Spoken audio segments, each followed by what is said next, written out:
Galinha que acompanha pato acaba afogada. Essa foi uma frase que eu ouvi de um grande amigo e cliente meu, mineiro, e que hoje é um executivo internacional em Luxemburgo. Você gostaria de fazer a sua carreira internacional? Então, não saia daí. O tema hoje é exatamente sobre isso e vamos falar sobre logística também. Olá, sejam bem-vindos. Meu nome é Silvio Celestino. Você está no episódio número 55 do podcast do canal O Executivo. O nosso propósito aqui é aumentarmos a sua musculatura executiva para que você tenha a força necessária para ir mais alto na sua carreira e, é claro, atingir os resultados tão pedidos pelas empresas. E por isso nós aprofundamos sobre temas como gestão de pessoas, a carreira executiva e empresarial e também sobre investimentos. Hoje nós vamos fazer um pouco diferente, porque o Murilo está em Luxemburgo, então ele mesmo vai fazer a sua apresentação. Murilo, eu gostaria de começar perguntando para você aonde que você nasceu. Oi, Silvio, prazer estar aqui com você no seu canal executivo. Eu sou nascido no Rio de Janeiro. Sim, e eu falei que você era mineiro, rapaz, olha só. Mas eu sou meio cigano, né? Eu nasci no Rio de Janeiro, mas fui criado em Salvador e em Recife até os 11 anos. Sei. Depois fui para Minas Gerais e fiquei até sair em 2009, quando eu fui para São Paulo, e de lá eu vim para a Europa. Então, quando eu falei que você era mineiro, eu falei uma fake news aqui, né? Porque, na verdade, você nasceu no Rio. Eu sempre não sabia que você tinha nascido no Rio, Murilo. Eu não lembrava da sua cidade natal. Você sabe que mineiro é igual gato, né? Só cai em pé, né? Então não tem problema, não. Eu sou mineiro, se precisar, sou carioca também, paulista, luxemburguês, não tem problema nenhum.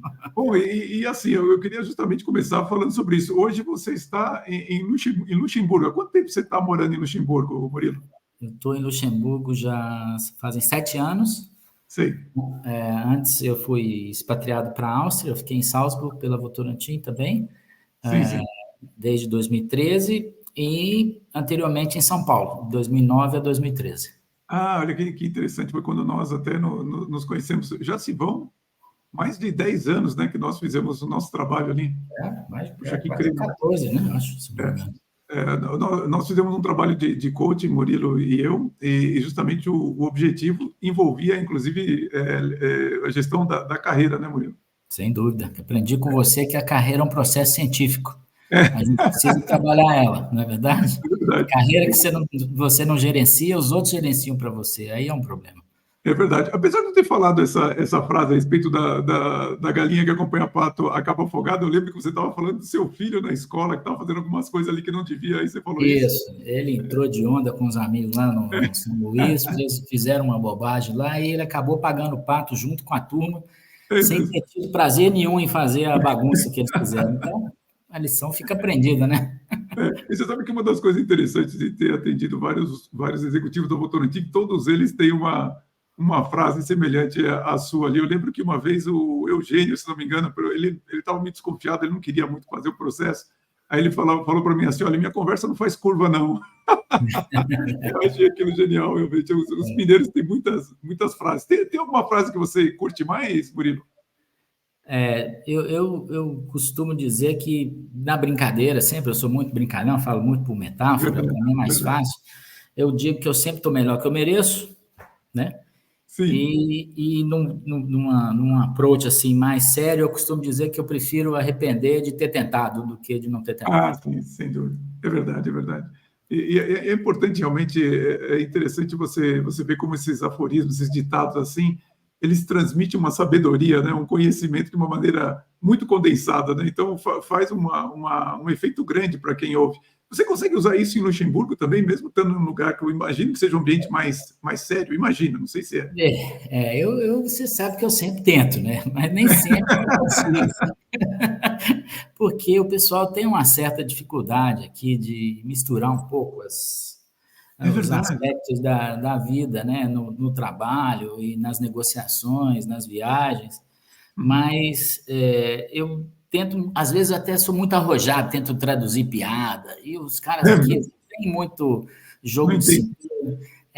O sarcasmo é uma coisa que eles não conhecem muito, então assim, sim. Mas para mim continua assim, eu não perco não perco a vontade, né? Essa é a minha marca registrada, então eu vou tentando aí, enquanto vão deixando. O dia que puser um pezão no peito e falar, não, daqui para frente não vai, Não aí pode a mais. gente para. Tá certo, tá certo. Murilo, aqui o nosso podcast, ele tem uma preocupação muito grande de falar sobre a carreira executiva, né? E eu queria conhecer a sua carreira um pouco mais até. Como que você começou exatamente? A sua formação qual que é mesmo? Então, eu fiz engenharia mecânica por 4 anos, mas aí eu resolvi parar de enganar meu pai e larguei o curso É e mesmo? e fui fazer administração de empresas com ênfase em comércio exterior na Olha só. época. E essa é a minha formação. E então eu também lá em Minas, como as coisas têm que ser sempre um pouquinho mais complicado para mim, eu fui mexer com navegação. Navegação em Minas? Então, Você parece conversa de pescador, né, cara? é, mas, Navegação. mas aí é facilmente explicar, porque na época Minas Gerais era o segundo estado industrial, né, Sei, sei. no Brasil. Então, a gente tinha uma demanda muito grande, o mineiro, a gente é cercado de montanha, né? Então, a gente sempre Exato, tem exato. aquela curiosidade do que está atrás da montanha. Então, felizmente, eu sempre tive muito empresário que tinha vontade de exportar e conhecer o mundo, né? Ah, sim, sim. Havia espaço para isso e eu fui trabalhar numa pequena agência do Rio que tinha um escritório comercial lá em Belo Horizonte. Sim, sim. Depois eu fui brigando, competindo com a maior agência que tinha lá e o gerente dela, que foi um grande guru meu também, o Armando, Sei, sei. ele me contratou para trabalhar para ele, né? Sei. E lá foi 7 anos e eu consegui uma ascendência muito rápida. Eu fui o gerente mais jovem dessa empresa no Brasil inteiro. A, Uhum. a empresa chamava na época Lachman Agências Marítimas, hoje é Oceanos, que é uma Sei. das maiores agências marítimas do Brasil, e eu fui o gerente de Minas Gerais, Olha só. gerente de contas de Minas Gerais. Eu atendia a Uzi Minas, a Sominas, Fiat Eu Automóvel, imaginava, você pegou grandes empresas logo de cara. contas, exato, né? E sempre a gente, como eu sempre gosto de brincar, quando o goleiro é bom e falha, a bola bate na trave, né? Então, eu sempre tive oportunidades em função de ausências Ah, de olha só. outros ou de conjunturas. E eu sempre estava ali meio pronto, ali, primeira de fora é minha, né? Sim, E sim. com isso eu consegui um certo sucesso, né, na carreira, né, de logística de afretamento e agenciamento marítimo, Uhum. até que vieram os operadores logísticos da Itália para trabalhar para a Fiat, um deles me contratou, Sim. e eu passei para a logística multimodal. Eu fazia Poxa, que aéreo, interessante. marítimo, rodoviário, ferroviário, né? Sei, sei. Construí, aí tive sorte de novo de ter alguns projetos importantes vindo para o Brasil, foi a fábrica da Iveco, a fábrica da Stola, lá em Sim, Minas sim, sim, Gerais, sim. e nós trabalhamos toda a parte de estruturação da Uhum. construção civil. Foi contratada uma empresa italiana, a Fiat Engineering, para construir essas 2 fábricas. Aí Entendi. até afretar a Antonov eu afretei. Então, sabe, e uma pessoa só, eu era o único funcionário, então carro Sim. apertado, né? A gente aprende a ser multitarefas e conseguir entregar. Uhum. Aí veio uma movimentação na forma de andar das companhias, que foi a reversão da terceirização, né? Ah, Aí, sim. A quando as empresas nacionalização. quando as empresas resolveram trazer o conhecimento de volta para dentro, né? Sim, Acabou sim. aquela coisa de que não é Cora, não faço. E nesse movimento, a atividade comercial reduziu muito Sim. das empresas de logística e eu resolvi ir para a indústria. Aí eu fui trabalhar na antiga Companhia Siderúrgica Belgo-Mineira. Sim, claro, claro. E fui lá, e por lá eu fiquei um período, depois eu fui para a Senibra, uma empresa de celulose, Sim, sim, Senibra, claro. e eram todos meus ex-clientes. Então, Era o que eu imaginava, eu ia perguntar todos que sobre me isso. contrataram foi para quem eu fiz negócio. Então, é uma, Gostaram do seu trabalho. é uma dica boa, né, de coaching é essa, né? Faz um negócio bem feito, faz um negócio bem intencionado, propósito claro, Sim, é que verdade. um dia vai reverter, né? E nesse aspecto eu fui até que a Votorantim também resolveu Viu? me convidar, eu quis me testar no mercado mais competitivo, que era São Paulo, né? Sim, Sair do sim. aquário e nadar no mar, como eu gostava de falar. É verdade. O mar é bravo, o mar é bravo. O mar é bravo. E aí eu fui muito feliz lá no primeiro momento também. A gente estava desmantelando uma estrutura corporativa internacional dentro do Grupo Votorantim e precisou-se de restabelecer os cargos dentro das investidas, né? Aí eu fui ser o gerente de logística internacional da parte de metais. Exato, Votorantim Metais, certo. Votorantim Metais. Aí foi quando a gente se conheceu. Foi quando a gente se conheceu, sim. Aí, passados 4 anos, eu recebi um convite para ir para a Áustria para organizar a parte de logística, customer service e S&OP da trading nossa na Áustria. Era uma trading grande, a gente tinha 51 funcionários na época. Sei. E aí eu vim para ficar 3 anos e estou há 14. Então, Tá, assim, 14. Ou eles gostam muito de mim ou não sabem como ficar livre de mim.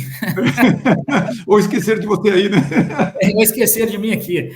Sabe que a minha irmã, quando ela migrou, foi justamente na época daquela crise do ano 2000, ela tinha sido expatriada, e aí todo mundo que tinha feito a expatriação dela, na empresa que ela trabalhava, foi demitido aqui em São Paulo. E aí chegaram os novos e tal, não sei o quê, e ela ficava tentando falar para eles, olha, eu estou aqui e tal, estou nos Estados Unidos, Indiana, não sei o quê, e ninguém nem sabia quem ela era. Até que um dia o RH da empresa, uma empresa automobilística, falou assim, vem cá, a regra não é que a pessoa fica só 3 anos no máximo, 2, eu não lembro quanto que era, e falaram, olha, a Silvana, que é minha irmã, está lá, né? Estava lá há mais de 3, 4 anos. Aí a pessoa, quem é Silvana? Aí você lembra ela estava lá. E ela migrou, ela está lá até hoje. Ela migrou de vez, ela saiu da empresa depois e agora vive lá. Eu tive esse problema. Você lembra da Arlene, né? A Arlene te contratou, né? Você lembra? Sim, lembro. Então, eu, quando estava lá na Áustria, teve uma mudança também, a gente trouxe alguns mercados, alguns metais de volta e tal. Aí eu peguei no telefone, liguei para ela, falei, Arlene, eu sou um ativo ligeiramente caro da companhia. Sei. Estou aqui, está tendo toda essa mudança aí, e eu acho que a minha obrigação é de falar para você que você precisa me usar melhor. O que você acha? Ela falou, vem aqui conversar comigo, então, vamos tomar um café. Foi mais ou menos assim.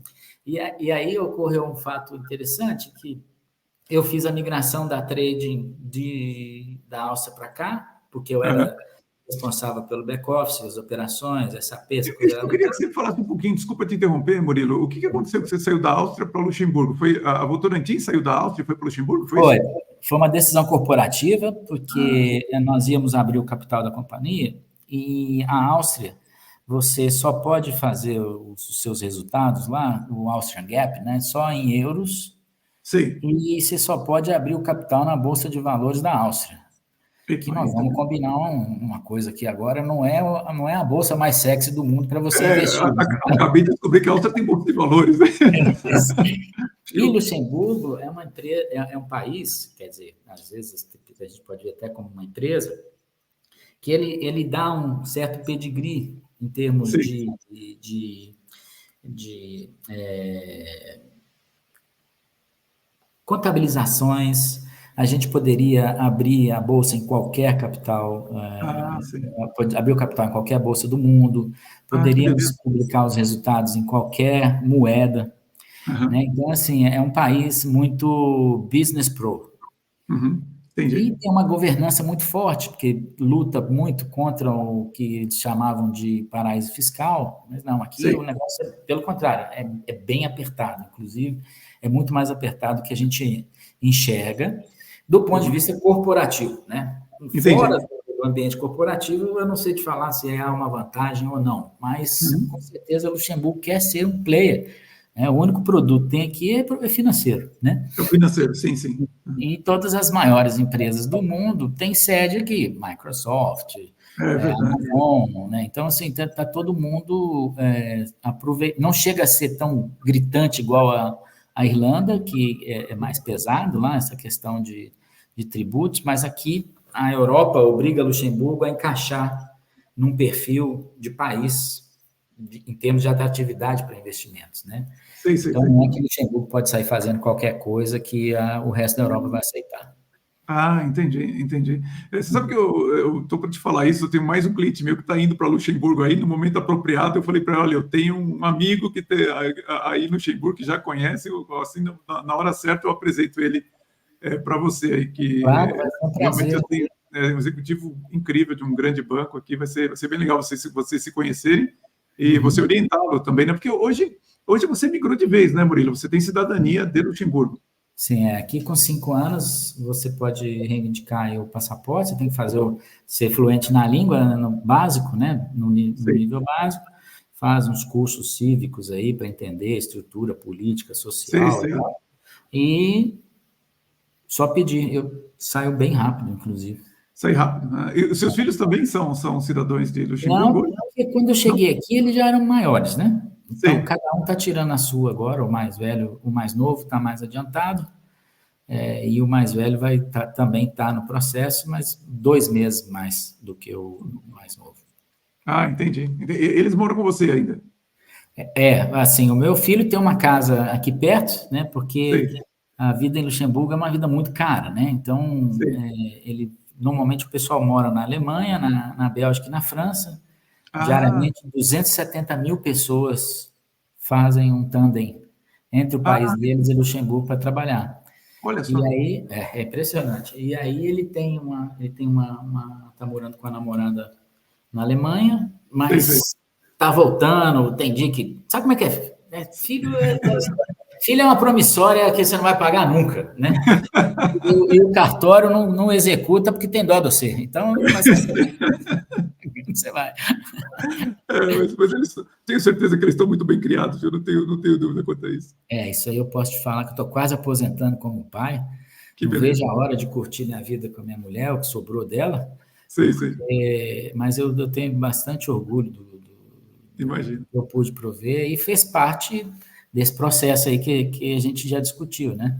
Sim, Entra sim. nisso, não existe, você não pode dissociar a sua vida da sua vida profissional, né? Então tudo tem que dar Entendi. certo, É, senão, tem que ser, tem que ter esse né? equilíbrio, né? Uma coisa que daqui a pouco a gente conversa, que é um tema que eu falo muito com os executivos aqui no nosso podcast. Aliás, você me permite só fazer uma propaganda aqui para avisar para o pessoal, para não esquecer de dar um like aqui no nosso podcast, deixar seu comentário, compartilhar nosso trabalho aqui, porque quando a plataforma vê que você está compartilhando, está dando like, ela manda para mais pessoas e logo que entrar o próximo podcast, você já é avisado. E, é claro, falo também sobre o meu livro, O Líder Transformador, Como Transformar Pessoas em Líderes. Aliás, é importantíssimo para você ter uma carreira que faça com que você vá cada vez mais alto. O Líder Transformador, Como Transformar Pessoas em Líderes. Sabe o que eu gostaria que você falasse um pouco, Murilo? O que mudou? Ou se você pode dar um panorama geral, porque eu sei que mudou muita coisa, de como que era a logística quando você começou e como que ela está hoje. Eu posso te falar que, assim, a logística, quando eu comecei a trabalhar, né, era telex, não tinha nem fax ainda, né? Nossa, você começou ainda na fase do Telex. Agora eu sou obrigado a recordar aqui. Quanto você está, Murilo? E eu tô com 56. Ah, estamos na mesma idade, então tá bem. Eu estou um ano mais velho. Garotos, 2 garotos, né? Dois garotos, exatamente. Então, eu trabalhava com telex na época e tudo era feito com muita confiança.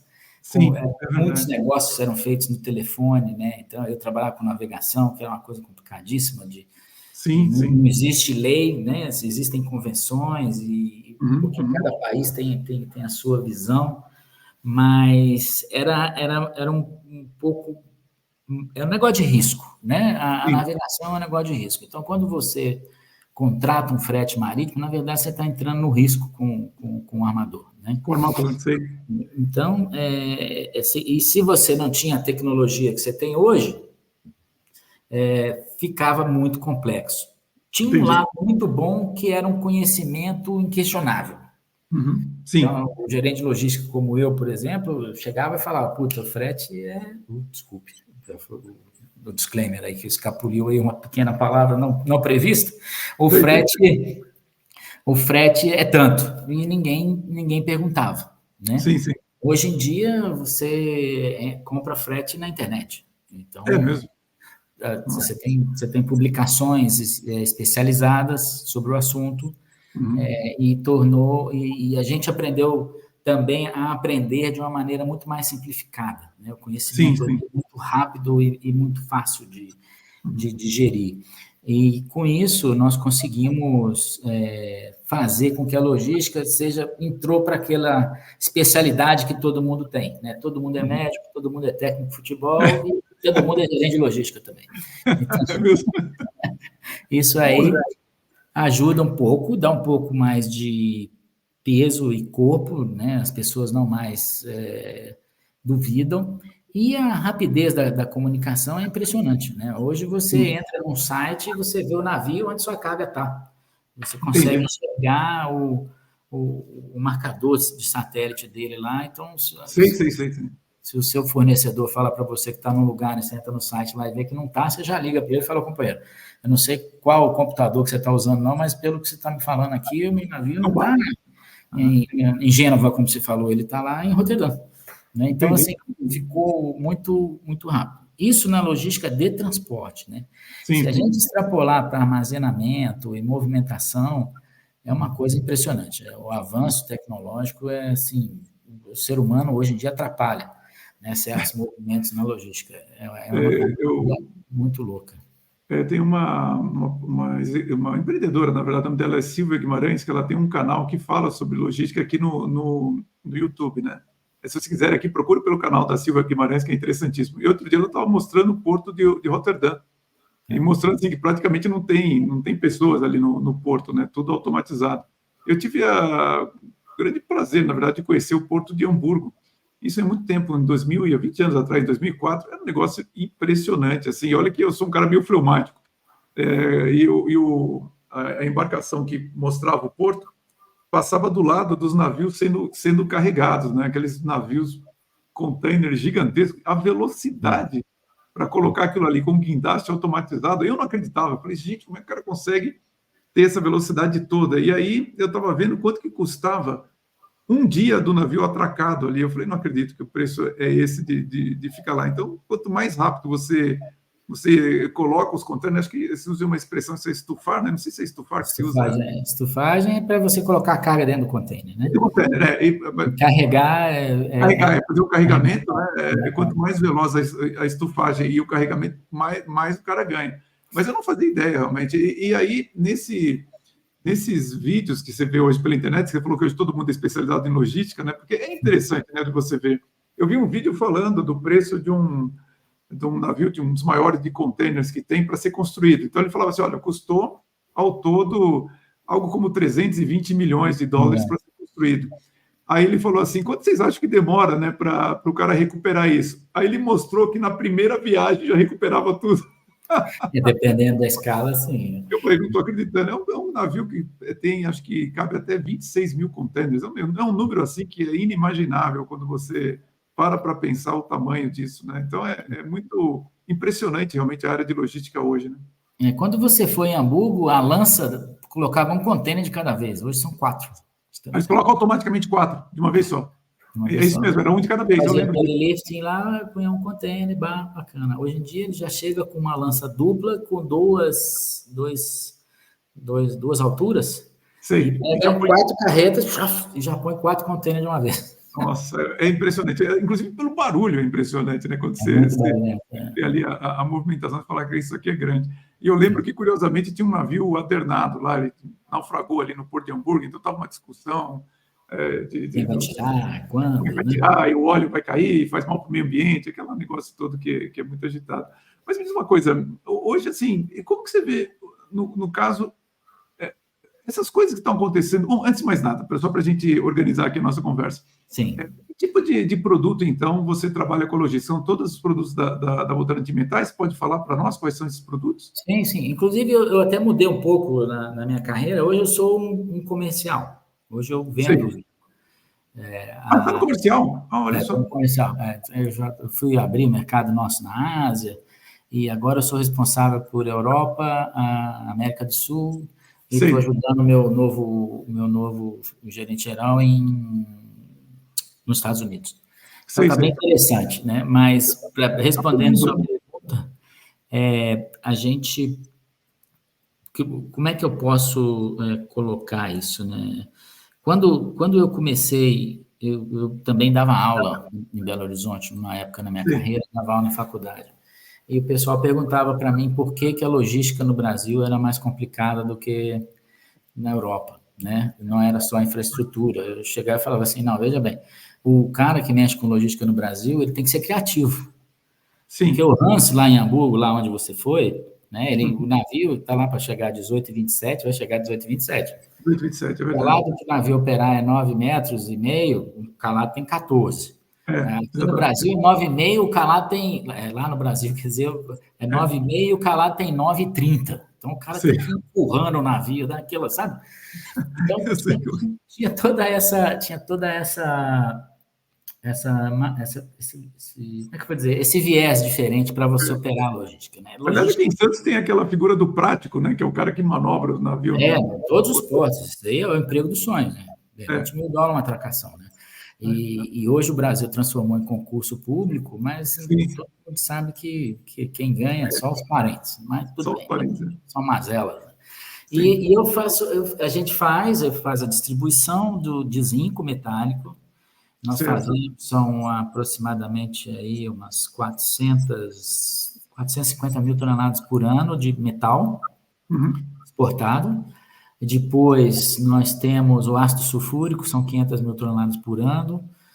Concentrados de zinco, que para fazer o zinco são 200 mil toneladas por ano. E isso, mas aí já é bastante.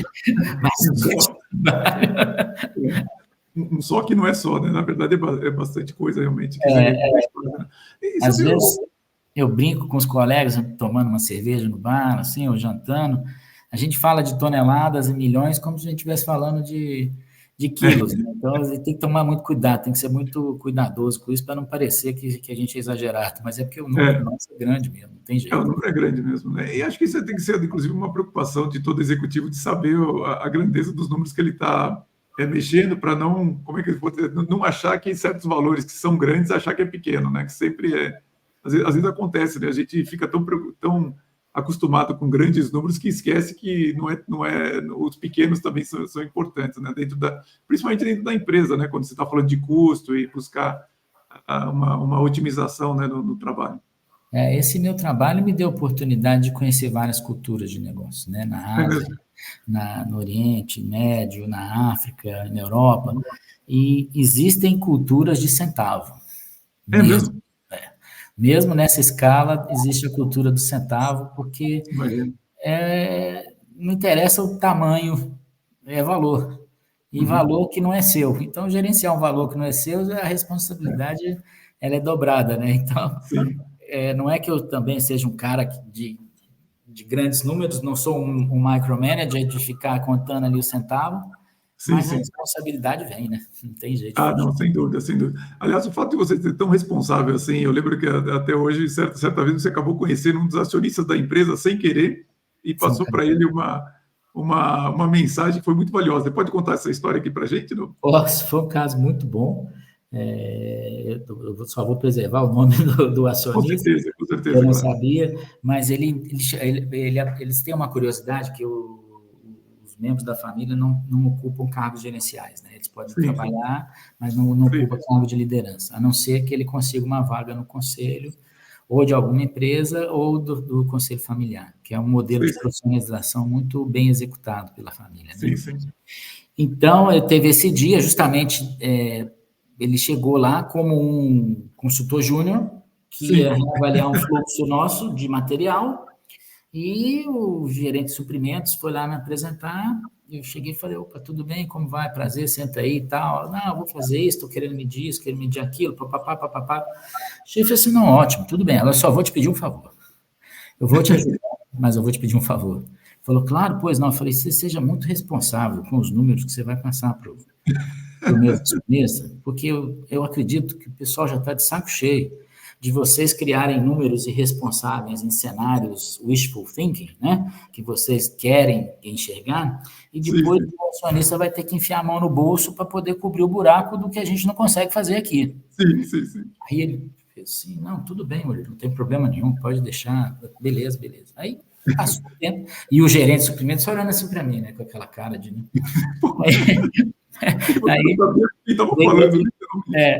Fomos ter a segunda reunião para discutir o assunto, aí o o convite veio do gerente de suprimentos de novo, aí Sim. foi lá para ver os primeiros números lá que o rapaz ia apresentar para a gente, tal, não sei o quê, e foi exatamente nesse dia que eu tinha tido esse problema com meu filho lá no São Luís, né? Sei. Eu já estava com a temperatura a 1000, que eu não podia ir lá na hora que eles me chamaram, e eu tinha que fui. Aí cheguei e falei assim, nossa, pessoal, tal, aconteceu isso, estou meio chateado, tal, não sei o quê. Será que dá para a gente andar um pouco rápido aí? Porque eu tenho que sair daqui e ir lá conversar com o padre que vai me ensinar como é que é ser pai. Né? Então, eu vou lá tomar a minha bronca de hoje. Né? Aí passou a reunião rápida também, aí o Felipe chegou e falou assim, não, Murilo, pode ir, eu mando o convite para a próxima reunião. Sim. Eu falei, beleza. Acabei falando o nome dele aí, esqueci. Aí, recebi o e-mail dele, na hora que eu vi, estava lá, fulano, @votorantim.com.br, family office. Ele era filho do acionista, né? Então, ele já era a geração que estava entrando, G4. Olha Né? só. Aí, na hora, eu falei, nossa senhora, aí aquela hora... Por que eu tenho a boca larga, né? Aí peguei no telefone, liguei para ele, falei, Felipe, você me desculpa aí, com a cabeça quente aí, para os problemas particulares, né? Mas não foi minha intenção, não, o seu trabalho, estou aí, pode ficar tranquilo, né? Me ajuda a tirar o menino da confusão lá. Aí ele falou assim, não, Murilo, muito obrigado, cara.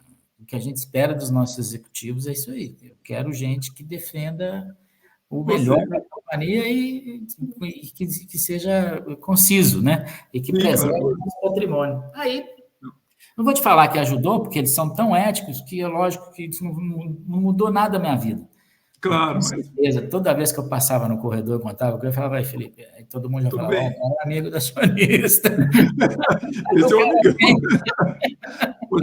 Mas como pega bem, você tem princípios, hein, Murilo? Realmente você tem princípios ali, funciona bem. Eu acho que faz parte desse pacote de identidade nossa, princípios, né? E isso na cultura Votorantim é muito forte. É verdade. Faz tempo que eu não converso com o pessoal lá. Ainda tem o ser lá, que era a parte da cultura de vocês? O Sereu evoluiu. O Sereu evoluiu porque a gente precisa ser nós, né? O Sereu, mercadologicamente, né? O nome não era muito... Assim, o princípio é o mesmo, é uma evolução. Sim. Mas a gente está numa outra onda, um pouco mais expansiva, um pouco mais de responsabilidade, a mentalidade do acionista é muito de retorno para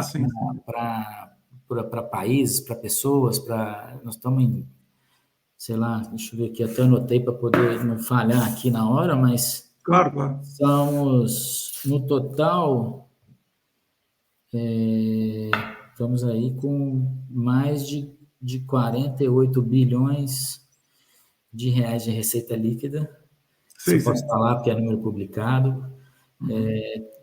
Voltamos a ser BBB no Standard & Poor's, no S&P, uma empresa de 106 anos, e o Sereu hoje virou integridade, colaboração e coragem.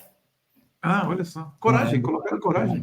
A gente tá usando muito essa questão de coragem, porque a gente está estimulando muito o questionamento, né? A gente tem que haver o conflito sem haver a briga, né? Claro. Mas a empresa, sobretudo nesse aspecto de como é que chama? De ESG, né? Que agora é a nova, vamos dizer assim, maneira de enxergar negócios, né? Quando eu entrei na Votorantim em 2009, a Votorantim tinha recebido o prêmio de melhor empresa familiar do mundo. Sim. Bom. Então, nós somos uma empresa que, apesar de ser familiar na época, a gente era gerida como uma SA. Sim. Em termos de compliance, Sarbanes and Oxley, essas coisas todas, a gente era fully compliant, né? Então, é uma coisa muito forte e global. Então, os investimentos nossos, onde a gente está, a gente tenta ser o melhor possível. Entendi. E tem dado certo, felizmente. Né? O mundo é muito louco, mas a gente tem conseguido navegar. Entendi. E a gente aqui, Murilo, a gente fala muito sobre a questão da liderança, né? Quando você começou a sua carreira, você já imaginava que você seria líder de pessoas? Não, Não imaginava? não. Uhum. Porque normalmente, isso eu vejo observando meus filhos, né? Quando a gente é jovem, a gente é muito egoísta, né? Sim, Então, claro. a gente acha que quem vai fazer, eu que vou fazer, né? E, na É assim verdade, mesmo. o grande barato e o grande sucesso é você conseguir que outros façam por você, pela empresa, né? Exato, exato. Então, só que demora um pouquinho para a gente ter esse conceito bem Sim, sim. maduro e tranquilo na cabeça, né? Uhum. Mas eu não me imaginava como gerente de gente. Para mim, inclusive, era uma coisa meio complexa, era um É negócio que eu tinha mesmo? dificuldade. Porque, às vezes, a gente, nesse processo de se formar líder, você não tem muita paciência, né, para Sim, enxergar sim. a diversidade, a riqueza da diversidade, né? Que, felizmente, essa nova forma de gestão global trouxe para os negócios. Então, Uhum. por exemplo, nós temos lá os comitês de diversidade na empresa, e Sei, eu sei. sou muito atuante. Tem um deles que eu lidero, que é o Multigerações, mas a Uhum. gente tem metas claras de empoderamento feminino em cargos de liderança, raças, enfim, portadores de necessidades especiais, né? Então, assim, é interessante você ver as empresas entenderem que o capital humano ele não, ele é talvez o principal, né, para Uhum. você fazer as Sim. coisas. Só que, infelizmente, a vida só ensina a gente com a experiência, né? E Exatamente, exatamente. muitas vezes você pega no Brasil, infelizmente, a cultura corporativa no Brasil, ela vê um cara, por exemplo, na minha idade, como uma doença. Eu sou chamado de etarismo. É Né? verdade, é verdade. E aqui na Europa, não. Aqui na Europa, eu sou o cara que, pô, quer saber alguma coisa, vai lá e pergunta para ele, que ele é a solução, entendeu? Ele é o cara que tem experiência. É interessante você falar isso, porque eu percebo isso claramente. As empresas, realmente, elas acabam jogando fora a experiência da pessoa desnecessariamente. E aí você tem que treinar tudo de novo, né? As pessoas têm que aprender coisas, cometem erros, né? Então, o próprio surgimento do coaching, do coach executivo, foi justamente numa década em que o pessoal começou a demitir executivos mais antigos ou com mais experiência e no lugar colocaram executivos mais novos. E aí se perdia aquela escada de formação dos líderes mais abaixo. Você teve algum líder de referência, algum líder que você se baseia? Você tem isso? Algum líder que você admira, Murilo, que você usa como referência no seu desenvolvimento, nas suas ideias, não? Você diz na minha empresa ou no geral? No geral, na empresa ou no geral, você tem algum modelo de referência? Olha, eu gosto mais de influenciadores do que de gestores, porque Sei, a gestão é um momento de solidão, né? sei, A sei. gente, a gente sempre fala que a gestão é uma coisa dividida, colaborativa, mas na hora de tomar decisão, a tomada de decisão é o processo mais solitário do mundo, eu acho. Sim, é verdade, é verdade. Então, e cada um tem seu momento e cada um enxerga as coisas de uma forma diferente. Mas eu gosto muito de pessoas que pensam, tipo Simon Sinek, é um Sei, cara que sei, eu gosto muito de ler, sei. né? Muito sintético, né? Em termos de, eu gostaria muito de trabalhar até de graça no IKEA, Uhum. porque é uma empresa que se preocupa em viabilizar o início da vida de uma pessoa que com É verdade, $900 ela monta uma casa, é né? verdade, é verdade, é verdade. É muito sensacional. Enfim, não tenho vamos dizer, inspiradores, Sei, sei. porque eu não consigo ter a empatia, né? Não sei que tem Dentro da empatia, minha entendi. empresa eu tenho vários, né? Entendi. Tem várias pessoas, todos os meus empregos que eu tive, não foram poucos, né, que até o sossegar demorou, mas eu sempre tive um bom exemplo e uma coisa que eu investi sempre muito é em ser também um bom formador de gente, né? Ah, sim, entendi. Então, porque eu acredito muito que o conhecimento eu sou aquele cara da geração Z, né? Para Sim, mim, sim. o conhecimento é da empresa, a carteira de cliente é da empresa, o histórico de negociação é da companhia, eu estou Sim, sim, sim. só gerenciando aquilo, né? Eu não tenho uma agenda particular, Uhum. mas dentro da companhia mesmo, vamos dizer, os CEOs com quem eu trabalhei, o João Bosco, por exemplo, Sim, João Bosco. o Tito Martins, que foi o nosso Sim, CEO um pouco antes do atual, são pessoas assim que, sabe, que te deixa pensar e funcionar, né? sei, sei. Então você vê ali frases do tipo que você me perguntou de frase, tem uma que eu escutei do João Bosco que era muito boa também, que era assim: meu filho, vai lá e faz, porque é melhor pedir desculpa do que licença. Sim, você Então, falou isso. então assim, são situações em que você vê pessoas próximas a você, na mesma onda sua, com o Sei. mesmo objetivo, o mesmo propósito, os que conseguem esclarecer o propósito, né? São vencedores, e Uhum. aquilo, eu consigo tratar isso como uma referência, né? Uhum. O Uhum. resto, para mim, é meio bibliografia. Bibliografia. Mais material de estudo do que de admiração. E você falou que você gosta muito de formar as pessoas. Como é que você vê essa questão das gerações? Assim, você percebe nitidamente a diferença das gerações da nossa idade, aí vem o pessoal da geração Y, geração a Z e tal. Quais são essas diferenças que você observa e como é que está isso? Como é que você está articulando essas gerações dentro da empresa? Eu sempre brinquei, né, que a gente precisa de uma geração nexa, né? É, Uma geração que tenha elementos de cada geração fazendo a sim, máquina rodar em benefício da nexa, né? muito bom. Mas eu acho interessante a rapidez e a última geração, não só o Y, mas os Zs aí, os caras já nasceram, parece que a placenta era de OLED, né? Sim, Cara, ele já nasce plugado em tudo, né? Então, impressionante. eu às vezes demoro 4 horas para fazer uma planilha, só que se eu tenho a clarividência de falar com um colega meu, que tem metade da minha idade, ele faz em 2 minutos, 4, parando Entendi. no banheiro, entendeu? Então, assim, e se você não souber capturar isso, realmente você é um entrave, né, para a Uhum, uhum. empresa. Eu vejo, pelo que eu consegui medir nessa minha experiência, nesses 3 anos aí, como líder desse grupo de multigeracional, né? Existe é como se fosse uma Babel, assim, Sim, de idade, aonde a gente antigamente pensava em problemas de geração só com os mais velhos. sim, Hoje sim. a gente já discute também medidas para os mais novos, porque é difícil também ser aquela frase lá, é melhor você segurar o louco do que empurrar um burro, né? Então, Exato.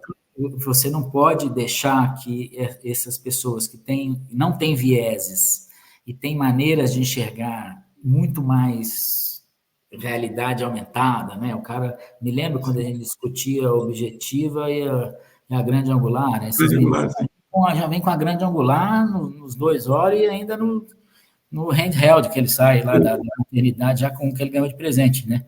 Sim, sim, sim. Eu acho que o grande negócio para a empresa e para os gestores é alinhamento de expectativa, né? É tipo assim, Entendi. eu Claro, sim. vejo companhias como exércitos, né? Você tem 4 generais, sei lá, 5 capitães, Uhum. 20 tenentes, 200 sargentos e 5.000 soldados. Não adianta você Sim, prometer para 6.000 pessoas que todos eles vão chegar a ser general, vai chegar sim, sim. a ser diretor da companhia, né? Uhum. Nessa tentativa de conseguir boa mão de obra, que para mim hoje é o maior problema do mundo, É mesmo? ativo é Sim. mão de obra, né? Então, assim, para você conseguir encantar um cara com 25, 35, 45, 55, Uhum. não tem jeito. Talvez uma partida de futebol, né? Vai Sim. ser a única coisa que você vai conseguir um alinhamento e se for todo mundo o mesmo time. Do jogo do Entendi. Brasil. Jogo do Sim, sim. Brasil você consegue um alinhamento desse. Entendi. Mas eu vejo como um grande desafio, porque é meio cobertor de avião. Você vai cuidar de uma geração, você descobre a outra. Cobre a cabeça, descobre o pé, descobre o pé, cobre a cabeça. Então, assim, fica... E é difícil. Então, para mim, que me dá um pouco de preguiça, fazendo aí um sincericídio, vamos dizer assim, Sim. é que as estruturas corporativas, elas têm preguiça de trabalhar isso. Então, Entendi.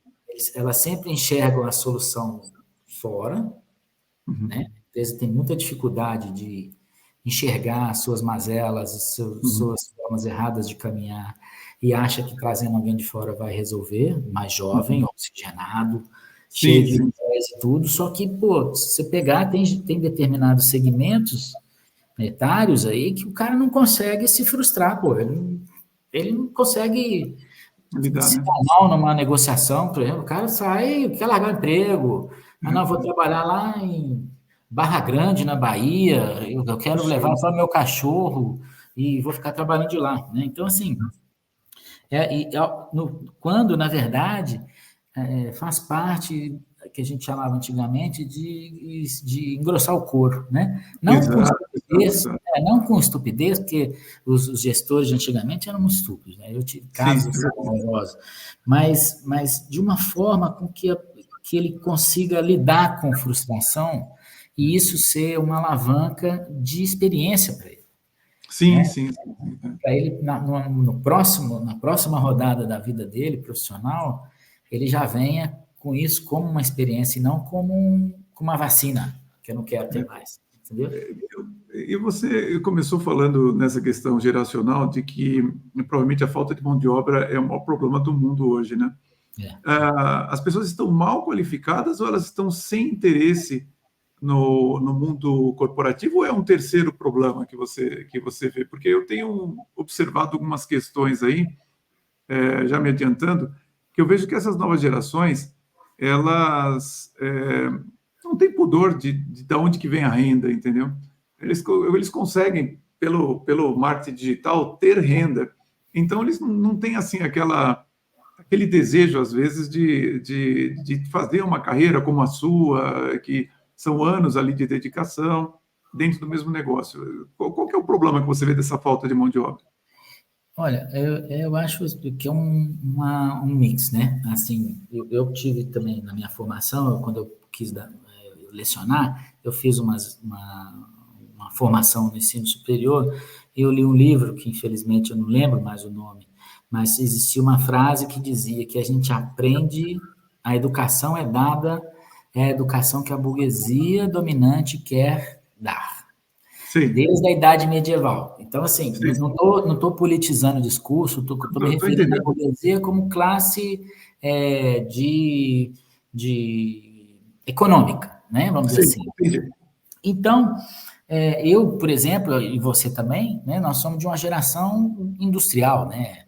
Sim, claro.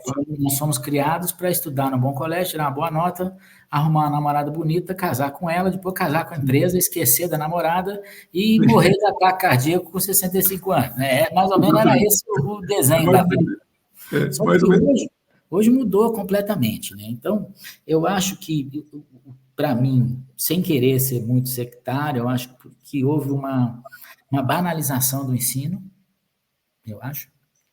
Eu sou de uma época em que assistir uma aula era um privilégio, né? Sim, sim. Um determinado professor. Então, hoje você faz um cursinho válido aí, tem faculdade que te dá o diploma escrito válido com autenticação mecânica daqui a 4 anos. É só você pagar que está tudo resolvido, né? E países, por exemplo, com essa vivência que eu tenho de fora, existe uma excessiva formação, o cara só vai para o trabalho bem formado, se ele quiser ser, mas também existe uma estrutura social muito grande que, se ele não quiser fazer nada, não tem problema. Dá-se um jeito. Aqui em Luxemburgo, por exemplo, o salário mínimo é 2.500 euros para quem não tem formação nenhuma, 2.800 euros. É pouco para se viver em Luxemburgo, mas você pega um casal que ganha 2.800 euros cada um, são 5.600. Tem um filho, a bolsa para ter filho é 400 euros. São 6.000 euros que o cara ganha. Aí ele paga menos imposto, porque ele é de uma classe mais baixa. Ele paga menos aluguel, porque ele é de uma classe mais baixa. Por que o cara vai sair correndo atrás de trabalho? Entendi. Não Então, tem... indústrias como a nossa, ninguém quer mexer com mineração mais, Silvio. É Ninguém mesmo. quer trabalhar em indústria. Era isso que eu imaginava. Assim, eu ia perguntar para você se o jovem ainda entende a importância da mineração. Porque tem toda essa propaganda contrária, né, mineração, agronegócio, eu acho que o jovem está com a cabeça embaralhada, porque eu já cheguei a perguntar para executivos, né, mostrando um celular, assim, vem cá, do que é feito isso daqui? O que você acha que tem de material, hein?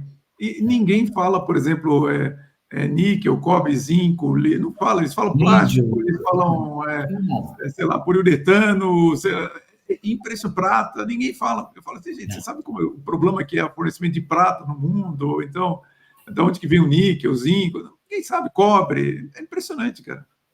A gente estava falando ontem num evento aí com os amigos que uma indústria na China, que é recicladora de sucata eletrônica, ela recupera 80 toneladas de ouro por ano. 80 toneladas de ouro. Por ano. Nossa. Só catando o que os outros jogam fora. Por que tem essas políticas de recycle da Apple, que os caras te pagam lá 200 euros pelo seu iPhone velho lá? É por causa disso, porque lá dentro tem mais metal que eles vão precisar do que os 200 euros que eles estão te pagando. Eu vi uma reportagem falando assim, olha, vai ser difícil fazer uma guerra com míssil, porque o míssil tem algo como 700 gramas de prata, né? E a mineração de prata tá deficiente. Então, ele falou assim, olha, quando o cara dispara um míssil, depois ele tem que ir lá pegar a prata lá onde explodiu para fazer outro míssil. A coisa está complicada, até para fazer a guerra hoje está meio complicado a falta de minério, né? Que realmente, sim. Tem um ponto alucinante que Luxemburgo é o primeiro país que publicou o Código de Mineração Interplanetária. É mesmo? Então, você tem aqui um código para empresas que queiram fazer investimentos em mineração interplanetária e você não consegue atrair o jovem para esse tipo de coisa. Quer dizer, eu, por exemplo, se eu não quisesse fazer nada, eu ia entrar nessa onda aí, meu. Porque até o primeiro foguete chegar lá, eu já morri, talvez até meu filho já morreu. E eu ia ganhar meu salarinho ali para ficar só modelando na suposição.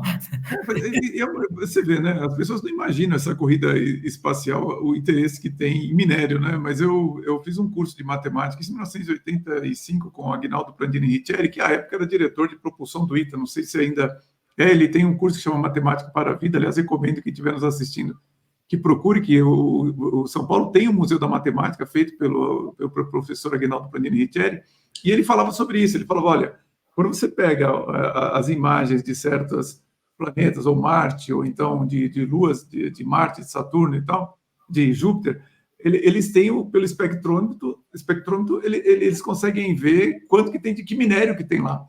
Então, assim, existe um interesse, da mesma forma das grandes navegações, entre outros interesses, você tinha também a possibilidade de ter minérios, também a exploração espacial, um dos interesses é você achar minério fora da Terra, né? E as pessoas acho que nem param para pensar nisso, desse interesse, né?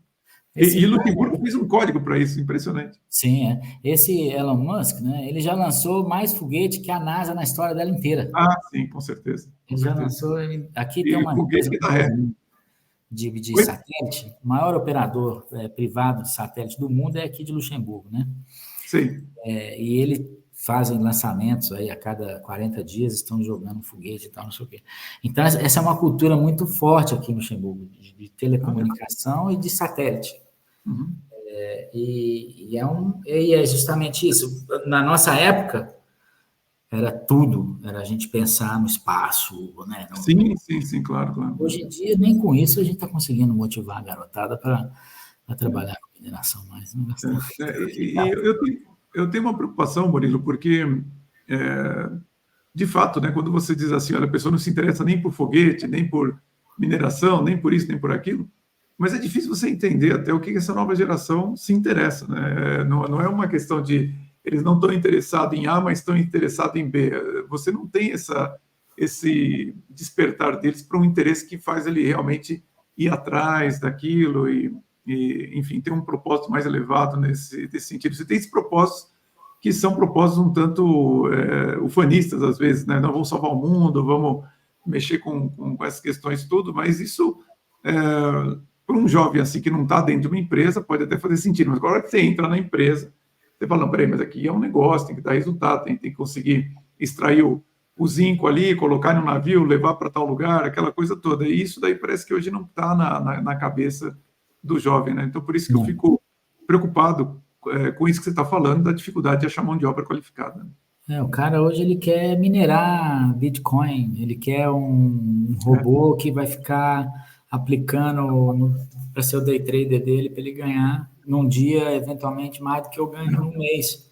Mas isso, para mim, por exemplo, isso é um outro ponto que a gente estava discutindo ontem, é justamente isso. Qual é o propósito, pô? Sabe? Bom, tem um ponto ainda pior que em termos de resultado para a vida da pessoa, mas eu conheci a história, eu tive visitando a Meta aqui em São Paulo, eu tive Facebook aqui em São Paulo na sexta-feira, e a executiva falava justamente de um gamer, né? O cara ficou milionário, né? Os jogos e tal, e aí ele ganhou muito dinheiro e ele quebrou, cara. Quebrou, entrou em depressão e tudo mais, e eu tenho feito um trabalho envolvendo carreira que fala justamente sobre isso. Quer dizer, olha, é importante você aprender a ganhar dinheiro, mas tão importante quanto você ganhar é você aprender a preservar, porque nós, pela nossa experiência de vida, a gente já viu bilionários quebrarem. Então, assim, o problema nunca vai terminar em você enriquecer, mas é você manter a sua riqueza. E isso parece que os jovens não percebem muito bem, e também fazem algumas inversões de objetivos, né? Então, sei lá, eu comecei a viajar, já estava com mais de 35, 40 anos. Hoje em dia, o jovem está com 25, 26, já vai para Portugal, Espanha, conhece a Itália, volta, você já comprou uma casa? Não tem casa, não tem carro, não tem patrimônio, mas já viajou em todo lugar. Então, é uma inversão muito grande de situações que fazem com que a carreira fique, vamos dizer assim, obscurecida na cabeça desses jovens. Então, eu acho que é um problema que ainda não se sabe como equacionar, não. Ainda todos nós estamos falando só a respeito. Eu tenho uma... desafio. Como é que é? É o grande desafio. É um grande desafio. Eu esqueci de perguntar para você, enquanto falávamos ainda sobre logística, todas essas questões que estão acontecendo no mundo, quanto que estão prejudicando a logística e como que isso está afetando o seu negócio. Quando eu falo tanto da guerra da Ucrânia com a Rússia, mas também as questões que ocorrem ali no Oriente Médio, esse navio que bateu na ponte ali nos Estados Unidos, agora a chuva aqui no sul do Brasil, que também afetou o aeroporto de Porto Alegre. Eu sei que tem alguns portos aqui no Brasil que estão em manutenção. A logística hoje está em um momento bastante complexo, não? A gente tem, de novo, né, e é uma grande dificuldade do usuário de entender, é o risco do transporte, né, da logística. Sim. Você pega, por exemplo, não só o Canal do Panamá, a seca do Canal do Panamá. Sim. Você acabou com o principal corredor Atlântico-Pacífico do mundo, né? Sim. Para tudo. Aí, se o cara tem que passar lá por baixo, lá pelo Estreito de Magalhães, que era o caminho que era feito no final do século XVIII, não, XIX, né? E são mais 15 dias de navegação, a 30, 40 mil dólares por dia de custo variável de navio, não é uma brincadeira, né? É muito, muito dinheiro. E mais a questão da Ucrânia, por exemplo, você imagina, né? Da global players que tem produção em países de baixo custo de produção, porque é mais justificado, mas a dependência da logística nesses lugares é gigantesca, porque não tem infraestrutura, não tem nada, né? Então, você tem que trazer de fora maquinários, matérias-primas, etc., e depois tem que exportar 100% do seu produto que o mercado interno não absorve, né? Então, você acaba criando uns acúmulos de inventário e o dinheiro está caríssimo, né? As taxas de juros exorbitantes subindo muito. Então, assim, dá meio que uma travada, e o Brasil, especificamente, é meio fim de linha, né? Os navios, grandes navios, que a navegação é o ganho de escala, né? Quanto mais pesado, mais água desloca, mais rápido anda, mais longe pode ir, né? Esse é o navio, né? Então, você não consegue... O Brasil tem muito assoreamento de portos, não tem investimento em infraestrutura, né? Tem investimento em produção, mas não tem investimento em escoamento, né? E aí, os portos, eles não se beneficiam da escala desses grandes navios, igual esse de 28 mil TEUs aí que você viu, né? Sei. E aí, você entra para o grupo que vai financiar o investimento para beneficiar o outro. Então, o frete nosso sempre é mais caro, né? Muito mais caro, né? O Brasil é importador de bens de capital, que são contêineres de 40 pés, e é exportador de bens primários, secundários, que são carga pesada, contêiner de 20. Então, tem um desbalanceamento natural, né? Nos últimos 30 anos, a gente passou por crises de falta de contêiner na costa brasileira, de parar o país. Né? Então, assim, porque não existe uma política, vamos dizer, nunca existiu uma política contínua de investimento, né? E o setor portuário do Brasil, infelizmente, é um setor muito complicado, vamos falar assim, para não ferir suscetibilidades e nem falar ilações, como dizem. Murilo, então vamos aproveitar isso que você está falando. Vou te interromper um minutinho, pessoal. Depois que eu acabar aqui a gravação do nosso podcast, eu vou gravar com o Murilo o Conversa Controversa, que é uma sessão do nosso podcast reservada apenas para os assinantes. Tem um link aqui embaixo para você assinar, e aí a gente entra um pouco mais de liberdade para falar no particular sobre essas questões que são as agruras do Brasil aqui no que diz respeito à logística. Também entramos também na questão do governo, como que ele poderia ajudar, mas isso é só para quem assina. Então tem um link aqui, fica o meu convite para você assinar o nosso canal pago. Diga lá, Murilo, do que nós podemos continuar falando? Isso. Não, então, aí você vê que o impacto no Brasil ele é muito maior, né? Sem dúvida. Investimento. E assim, nós somos um país de uma competitividade incrível, né? Em termos de qualidade de trabalho, brasileiro não tem medo de trabalho, né? A relação nossa, nós trabalhamos nós vivemos para trabalhar. O resto do mundo trabalha para viver. Então, assim, nós conseguimos lidar muito mais fácil com o esforço do que outras culturas, né? E tudo isso vai, na cadeia de valor, vai gerando muito valor no começo da cadeia e vai dissipando à medida que ela vai andando, porque vai perdendo valor, né? Vai perdendo produção, vai atrasando, vai fazendo uma opção de coisa. Então, só para não perder lá o rumo da pergunta, eu acho que, na minha opinião, o que a gente precisa mesmo é de uma consistente política de investimentos, né? Entendi, claro. Que não precise ser negociada com 516 pessoas. Não. Entendi. Que é o mais difícil. Que é o mais complicado. Quando a gente fala do Brasil, você falando que perde a eficiência ao longo da cadeia, normalmente a gente vê que o agronegócio, né, que é claro que também existem as commodities agrícolas, ele tem muita tecnologia e é um agronegócio de ponta. Quando a gente fala da mineração brasileira em relação aos outros players, nós também temos uma mineração de ponta ou a mineração brasileira ela tem ainda que avançar para chegar nos principais players mundiais? Não, nossa mineração é muito, muito boa. Muito boa. Não falando de Votorantim, mas falando de Vale, de outras mineradoras, né? Nós somos meio benchmarking para algumas situações, mas aí vai o ponto, a pimenta, né? Como diz o outro, na acarajé, que é justamente a gente tem que criar esses corredores, né? Sim. Então, que é o que tem. Então, por exemplo, a Vale é sensacional porque ela tem Carajás lá, um trem dedicado, não sei o que lá mais. Então, assim, não existe, a gente não consegue se beneficiar, por exemplo, na Áustria eu tenho um cliente que eu forneço para ele, eu tenho um terminal lá que chega barcaça, trem, caminhão e avião. Né? Então, assim, é um condomínio multimodal de logística. E aí eu tenho um operador logístico que traz um vagão de trem no trem dele, de Hamburgo para lá, pela metade do preço que a Deutsche Bahn consegue fazer, que é a empresa estatal. Então, assim, mas são situações, né? O Brasil é um país que nunca houve uma política de investimentos para a logística, né? Entendi. Muito flip-flop. Trem, nós não temos dinheiro para botar trem, aí o Barão lá chamou os investidores, mas o cara podia fazer o trem do jeito que ele queria. Aí você tem um trem legal no sul, na Santa Catarina, que só faz hulha e cerâmica. Aí Sei, tem sei. trem em São Paulo, a Mogiana, que fazia café. E aí Sim, sim. o Getúlio tentou integrar isso aí, criou as SRs, né, Superintendências Regionais Ferroviárias, e aí virou um charivari danado. E 1 quilômetro de ferrovia para construir são mais de 2 milhões de dólares, né?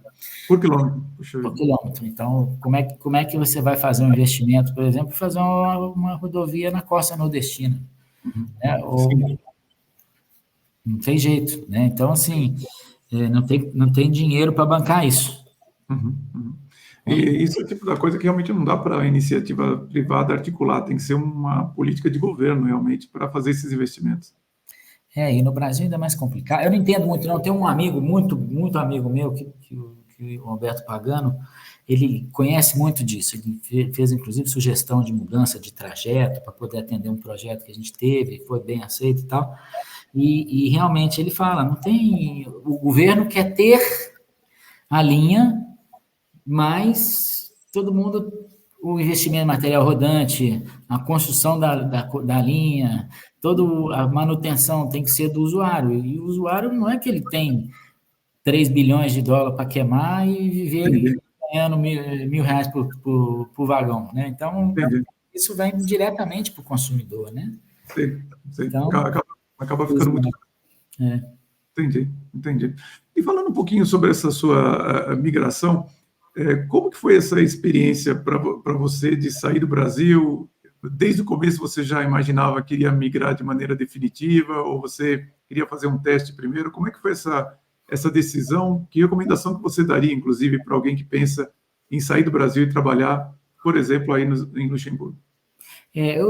Anteontem, eu vi o Ricardo Amorim, ele falou exatamente sobre isso, né? A dificuldade de ler resultados de pesquisa em que jovens até 23 anos, se eu não me engano, 85% têm vontade de sair do país, né? Sim, Isso é matar uma economia, né? Isso é matar um país, né? Então, assim, é verdade. quando eu vim efetivamente ficar 3 anos só. Mas aí, o mais importante em ser expatriado é a rota de retorno. A empresa, senão, causa um dano na sua carreira parecido com a licença maternidade, né? Sei, sim, entendi. A empresa, na verdade, ela lida, beneficia, acha que é devido, e é mesmo, nós temos 6 meses de licença, inclusive, mas, assim, a empresa não para esperar a mulher. Sim. Tem alguns países aqui na Europa que você obrigatoriamente tem que trazer ela de volta na mesma posição que ela estava. Então, Nossa, acontece a mesma coisa com o expatriado. Né? sim. Então, você sai da empresa, todo mundo acha que você vai dirigir uma Mercedes, você vai ganhar em euro, vai Tem mais. esfriar todo fim de semana e trabalhar mesmo que é bom que vai fazer, mas é uma experiência riquíssima, né? Imagino. Porque, sobretudo para o adestramento do executivo, vamos dizer assim, você Sim. aprender a fazer negócio em culturas... Eu tenho um cliente que a empresa tem 600 anos. Caramba. Então, assim, é diferente, você tem que mudar tudo, você tem que Entendi. aprender.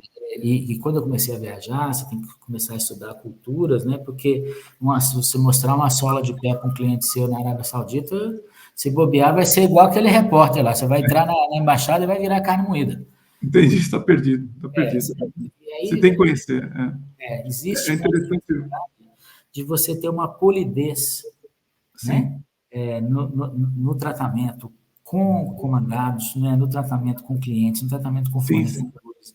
Existe uma responsabilidade contínua, né? Uhum, E as empresas, elas se organizam para existir, não interessa o cenário. Então, uhum. a cultura organizacional europeia, por exemplo, ela é uma cultura que, se você tiver que perder dinheiro, 20% do que você ganhou nos últimos 10 anos, para poder continuar mais 10, você vai perder. É. Eu tenho uma executiva que ela é CEO de uma empresa alemã e ela fala exatamente sobre isso. A hora que eles percebem que vai ter uma recessão no ano que vem, eles automaticamente já cortam 30% tudo. Vendas, custo, tudo mais. E aí entram na recessão sem nenhum problema. Não tem essa de tentar, não, vamos continuar crescendo, vamos. já fazem o corte para baixo. Exato. E eu imagino que essa sua experiência cultural foi riquíssima, né? É muito, muito boa. É uma coisa assim, eu não me arrependo. Eu não sou o brasileiro que me excluo. Uhum. Eu sou um brasileiro, então eu não falo do Brasil como se eu não como se eu fosse um analista, né? Eu Sei, falo sei. do Brasil como um brasileiro. Eu me incluo. Os nossos problemas são nossos, não são do Sim, Brasil. claro. Mas eu acho que o intangível também é sensacional, né? A cultura que eu pude prover, meus filhos são fluentes em 4 línguas. Então, assim, você tem oportunidade de conhecer muitas culturas, né? Sim. E o respeito. Uhum. E a diferença grande é que aqui o básico, ele é de graça, né? No Entendi. Brasil, o básico a gente tem que comprar. É verdade. Você tem até muitos desnecessários que são de graça no Brasil e os desnecessários aqui custam muito caro. É verdade. Então, existe essa cultura de os gaps, os pulos de salário entre cargos são muito, muito pequenos. São menores, né? Uhum. A distribuição de renda ela é muito mais, como é que eu vou dizer, numa pegada de equidade, né? Uhum. Para você não gerar essas disparidades que a gente tem aí no Brasil, né? O analista Sim. 5, o coordenador 10, o gerente 30, o diretor 90. Não que eu não quisesse ganhar, Sim, claro. lógico que eu quero, mas não dessa maneira, né? Sim. Você sabe que uma vez eu fui convidado para ser CEO de um negócio, e aí, consultando um outro CEO, eu perguntei para ele quanto que ele achava que eu deveria pedir, né? E ele falou exatamente isso. Ele falou: olha, se o diretor é tanto, o VP é tanto, o seu salário tem que ser o dobro do cargo que está imediatamente abaixo do seu, no mínimo. Eu falei: caramba, mas esse é o pedido que eu ia ter que fazer? Eu, assim, para mim, como eu sou autônomo já há muito tempo, eu tenho meu próprio negócio, fazia muito tempo que não tinha esse tipo de convite. Eu não fazia nem ideia do que seria razoável, mas eu não imaginava também que essa discrepância hoje fosse normal, né? Assim, você ter essa diferença brutal, realmente. Você tem razão. Lá fora, bom, na Europa, né? Nos Estados Unidos também a diferença é grande, viu, Murilo? Acho que Nos Estados Unidos é outra coisa, né? É outro animal. grande a diferença dos níveis salariais. E já indo um pouquinho para o final aqui da nossa conversa, uma preocupação que a gente tem muito é o equilíbrio de vida pessoal e profissional. Como é que você endereça isso aí trabalhando em Luxemburgo? É mais fácil aí do que aqui? Como é que você compartilharia conosco com a sua experiência? Essa é aquela pergunta difícil, porque é o meu grande gap, né? Vamos dizer assim. Sim. Eu sempre fui um desequilibrado, né? Eu consigo manter, mas eu deveria ser muito, muito diferente do que eu sou, né? Em termos Sim. de alocação de investimentos e Entendo. energia em momentos de carreira. Então, eu sempre priorizei demais a minha carreira Sim. e perdi tempos preciosos com minha família, mas assim, todo dia 8 horas da manhã a gente tem chance de mudar, né? Então, Sim. vir para cá ajuda bastante, porque isso é incentivado, né, culturalmente aqui, né? E Incentivado aí. a Votorantim, inclusive, aprendeu a trabalhar com isso. Antigamente eu tinha reuniões 10 horas da noite, Sim. 10 horas da noite, porque o pessoal era o horário do Brasil, o horário do Peru, azar é seu que você está aí, ganhando em euro e andando de Mercedes, né? Então, hoje a cultura corporativa já assimilou isso, né? Sim. E aqui existe uma coisa interessante, por exemplo, a Seguridade Social ela é coparticipativa. Então, é como se o sistema de saúde do governo ele fosse um plano de saúde. Entendi.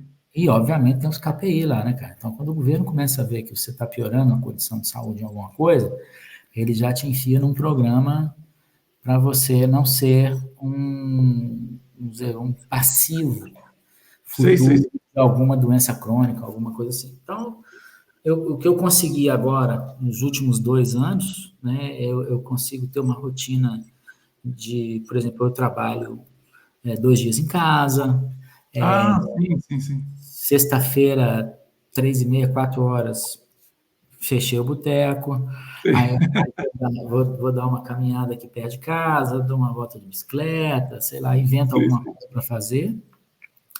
é mais fácil de você equilibrar, Entendi. mas porque eu também estou num estágio de carreira que me permite. Permite isso. Mas Entendi. o sistema inicial de carreira, esse pessoal que trabalha para as Big Four, os caras trabalham muito para banco. O horário do meu filho no Sim, banco sim, sim, é de claro. 10 da manhã às 7 da noite. E ele fica lá até 8. Caramba. Então, é voraz, do mesmo jeito. Não Bom, tem jeito. eu tenho clientes na área bancária, é o lugar onde mais se trabalha, sem sombra de dúvida, e a pressão é impressionante, assim, de ver. Uma vez coincidiu, eu estava acompanhando, eu fui fazer uma palestra em Curitiba, e coincidentemente uma cliente minha, que era de banco, estava lá, e a gente foi no mesmo voo, sem combinar, a gente estava no mesmo voo e tal. E ela falou, não, eu te dou uma carona na volta, eu te pego lá onde você estiver, a gente vai no avião, a gente vem conversando e tal. Murilo, foi um negócio impressionante. Ela foi fazendo reunião no carro, do começo, ela só parou de falar quando o piloto falou, olha, desligaram os celulares e tal. A gente só conversou durante o voo, quando ela chegou aqui, ela ligou de novo e nem deu tchau, entendeu? Eu falei, impressionante. E falando de cifras milionárias, né? Então, E hoje realmente, é difícil, porque não tem como você fugir disso, né, Silvio? Então, sim, por exemplo, a empresa acha que se ela compra uma passagem business para você, que você tem que trabalhar o voo inteiro, né? sim, sim. Não é para você Agora tudo bem, dormir, vai. não é Agora para tem você Wi-Fi. dormir e trabalhar bem a 8 horas de diferença, não. Então, e hoje as companhias aéreas até viabilizaram isso, né? Hoje você anda Viabilizado. É no verdade. Wi-Fi o tempo inteiro. E é lógico que existe um peso nas alçadas de tomada de decisão que a gente faz, né? Então, são contratos, como você falou, multimilionários. Então você continua trabalhando no domingo, no sábado, à noite, mas não é todo domingo, todo sábado e toda noite mais, entendeu? Entendi, entendi. Dá para você. Eu sempre lembro de quando eu fazia negócio lá na navegação, quando eu comecei a trabalhar. Não Sim, tinha nada disso e a gente fazia negócio milionário da mesma forma, né? sim, sim, sim, sim, é verdade, é Mas verdade. hoje é um pouco mais complicado. E agora, minha última pergunta para você, Murilo, seria a respeito de que impacto que você gostaria de deixar como legado realmente da sua carreira no mundo executivo e qual seria a sua recomendação para alguém que quisesse seguir uma carreira semelhante à sua? Bom, eu acho assim, eu acho que o impacto que eu gostaria de deixar é que existe forma, né, que pode trabalhar tanto para ajudar como para atrapalhar. Então, Sei, sei. eu gosto muito de fazer o marketing da minha flexibilidade, né? Então, Uhum. eu estou há 15 anos numa companhia onde o turnover de executivos é de 20% Sei. por ano. Então, assim, eu tenho um cliente na Coreia, um cara também multimilionário, ele é engraçado demais, ele fala que eu sou aquele cliente que fica no balcão do bar. Sei. Todo mundo entra no bar, sai do bar, mas eu continuo lá, o garçom me atende bem, eu estou feliz, estou satisfeito. Então, eu Sei. acho que o legado que eu gostaria de deixar é que existe espaço para executivo, não vou dizer light, mas executivo que consegue ser incisivo e obter os melhores resultados sem necessariamente amassar esqueletos e crânios aí no caminho, né? Ah, entendi, entendi. Esse é um ponto, e eu acho que a minha grande realização, né, vai ser, pelo menos aqui em casa eu tenho um laboratório, que eu tenho 2 jovens e tudo, Sim, sim. é você ter o propósito, que a gente sabe aí, lição número 1 lá dos nossos papos, né, propósito claro é adesão e resultado, mas também você ter alternativas para alternativas, né? Você adaptar objetivos, né? Sim, Você saber mudar a intensidade, a modulação da máquina que você pilota, que é a sua vida, né? Porque sem dúvida, sem se dúvida. você passar sem satisfação, você vai olhar para trás, eu estou pegando um exemplo rápido aí, o Gleisenberg, que era o executivo da Glencore, né? Ele Uhum. aposentou ano passado, sul-africano, tal coisa, ele Sei, era o sei. CEO da Glencore. Ele saiu com 8 bilhões de dólares. Nossa. cantão que ele escolheu morar na Suíça, todos os outros habitantes do cantão vão pagar 1,8% menos de imposto de renda por causa do imposto de renda do cara, pra você ter uma ideia. Né? Mas aí, assim, será que quem consegue chegar nisso? É muito, muito pouco. E o preço que esse cara pagou, só ele sabe. Então, assim, quando a gente não consegue chegar no nosso objetivo, a gente tem que ter um instrumento para mudar esse objetivo, para que ele seja, primeiro, factível, e segundo, que ele te alimente, para que você seja um executivo genuíno, né? De pedigree de empresa que a empresa precisa. Então, é mais ou menos por aí a mensagem. Não, sensacional, Murilo. Olha, realmente eu vejo. Sabe o que você me lembrou? Eu não vou nem mencionar nem o setor, nem nada, mas eu conheço o CFO de um grande grupo, que ele chegou para um bilionário, que é o dono do grupo, e falou assim: olha, você hoje é o 20º do mundo. Se a gente fizer tal coisa, tal coisa, tal coisa, a gente pode virar o 4º do mundo. Né? E o bilionário, o grupo consegue ser o 4º, eu não sei se eu consigo.